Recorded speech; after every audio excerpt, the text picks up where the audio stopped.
حضرت ابو بکر صدیقی رضی اللہ تعالی عنہ کے دور میں ایک شخص ملک شام سے سفر کرتا ہوا مدینہ آیا اور حضرت ابو بکر صدیقی رضی اللہ تعالی عنہ کی بارگاہ میں حاضر ہوا اور عرض کرنے لگا، حضور آپ مسلمانوں کے سردار ہیں اور مالدار بھی ہیں، اور کہنے لگا، حضور میرے اوپر قرضہ چڑھ گیا ہے، میری مدد کریں۔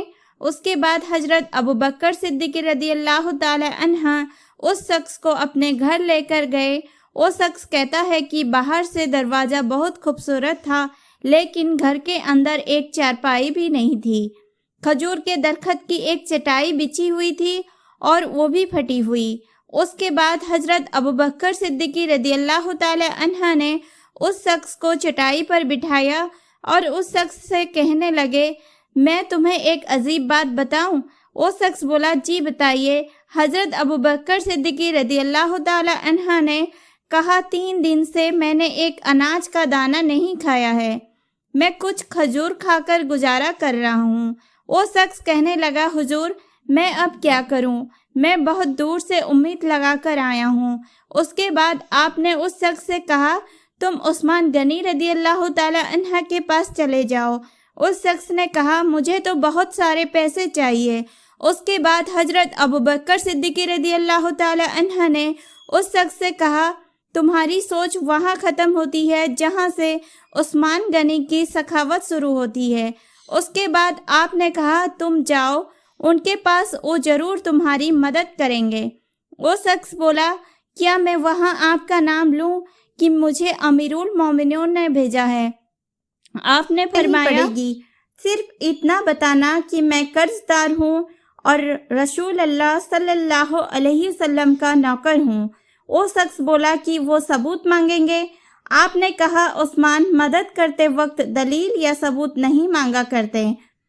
عثمان اللہ کی راہ میں دیتے ہوئے پوچھ تاچھ نہیں کرتے، اور سخاوت کرتے وقت ٹٹولنا عثمان کی عادت نہیں۔ پھر وہ شخص وہاں سے پوچھتے پوچھتے حضرت عثمان غنی رضی اللہ تعالی عنہ کے دروازے پر پہنچ گیا، اور دروازے پر دستک دی۔ حضرت عثمان غنی رضی اللہ تعالی عنہ کی اندر سے بولنے کی آواز آ رہی تھی۔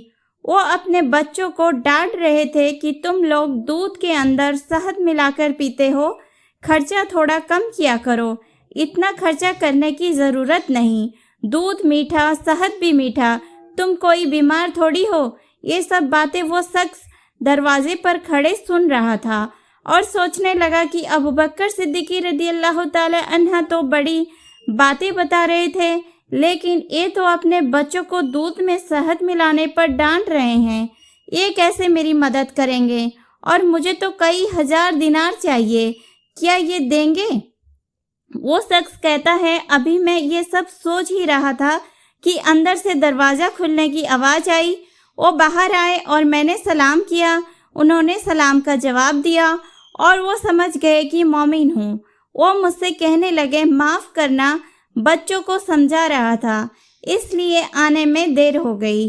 اس کے بعد حضرت عثمان غنی رضی اللہ تعالی عنہ نے اس شخص کو گھر کے اندر بٹھایا، اور اس کے بعد اس شخص کے سامنے جو سب سے پہلی چیز پیش کی گئی وہ دودھ میں شہد ڈال کر دیا گیا، اور پھر کھجور کا حلوہ پیش کیا گیا۔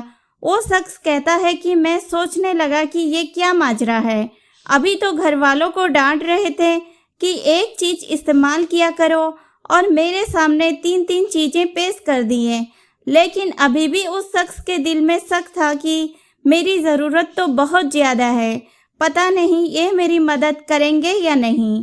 وہ شخص کہتا ہے کہ مہمان نوازی کے بعد حضرت عثمان غنی رضی اللہ تعالی عنہ نے پوچھا کہ بتاؤ کیسے آنا ہوا؟ وہ شخص بولا کہ میں مسلمان ہوں اور ملک شام کا رہنے والا ہوں، اور کچھ کاروباری مشکلات کی وجہ سے قرض دار ہو گیا ہوں، مجھے کچھ پیسوں کی ضرورت ہے۔ وہ شخص کہتا ہے کہ میں نے کچھ پیسے کہا تو انہوں نے ایک آواز دی تو ایک غلام ایک اونٹ پر سامان لدا ہوا لے کر حاضر ہوا۔ وہ شخص کہتا ہے کہ مجھے 3000 اشرفیاں چاہیے، یہ بات ابھی میں نے انہیں بتایا نہیں تھا۔ حضرت عثمان غنی رضی اللہ تعالی عنہ کہنے لگے،